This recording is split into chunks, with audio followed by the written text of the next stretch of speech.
తాగి వాహనాలు నడపటం సర్వసాధారణం అయిపోయింది హైదరాబాద్ రోడ్ల మీద. చూస్తున్నారుగా, తార్ లాంటి 5 స్టార్ రేటింగ్ ఉన్న కారే దుగ్గు అయిపోయింది.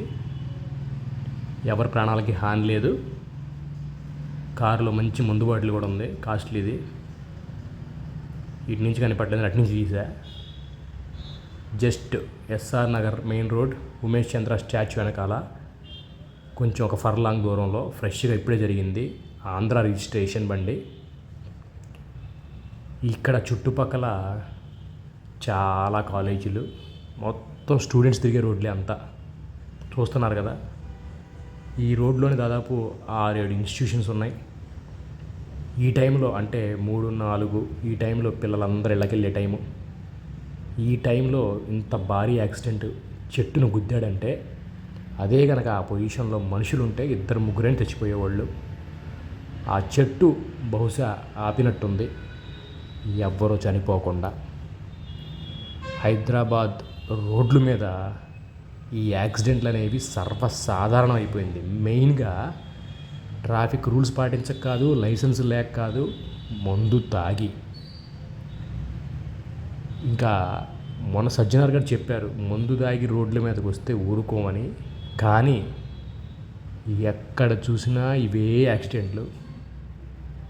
డబ్బున్నోళ్ళు అయితే హాస్పిటల్ జాయిన్ అవుతారు, మరి పేదవాళ్ళు పరిస్థితి ఏంటి? వాళ్ళ పిల్లలు ఇంటికి వస్తారని చాలామంది ఎదురు చూస్తూ ఉంటారు, స్కూల్ నుంచో కాలేజీ నుంచో. పెద్ద వయసులో మనం ఉన్నాం కదా, బాధ్యతగా ఉండాలి అనేది లేకపోతే ఎలా?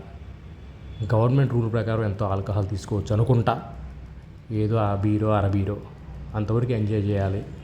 ఒకవేళ తాగాలనిపిస్తే డ్రైవర్ని పెట్టుకోవాలి, డబ్బు ఉంది కాబట్టి. అంతేగాని ఇలా మీ బెడ్రూమ్లో చేసినట్టు రోడ్ల మీద చేద్దాం అనుకుంటే ఇది సొంతం కాదు కదా. రోడ్లు ఎవరైనా చనిపోవచ్చు. డబ్బుంటే ఒక ట్రాక్ కట్టించుకొని ఒక 50 ఎకరాల్లో తిప్పుకోవాలి కార్లు. ఇలా పబ్లిక్ రోడ్లోకి వచ్చి మిగతా వారిని చంపుతాం అనుకుంటే మీరే నష్టపోతారు. ఇప్పుడు alcohol drink and negligence driving కింద ఎంత పెద్ద శిక్షలు పడతాయో మరి వేచి చూడాలి. ఇలాంటివి మళ్ళీ జరగకూడదని, జరగకుండా ఉండాలని రేవంత్ రెడ్డి గారిని, సజ్జనార్ గారిని రిక్వెస్ట్ చేస్తూ ఉన్నాం. హైదరాబాద్ మహానగరం ప్రపంచంలోనే మంచి ప్లేస్ ఉంది. ఇలాంటి వాటికి చోటు లేకుండా ఉండాలని కోరుకుంటున్నాం.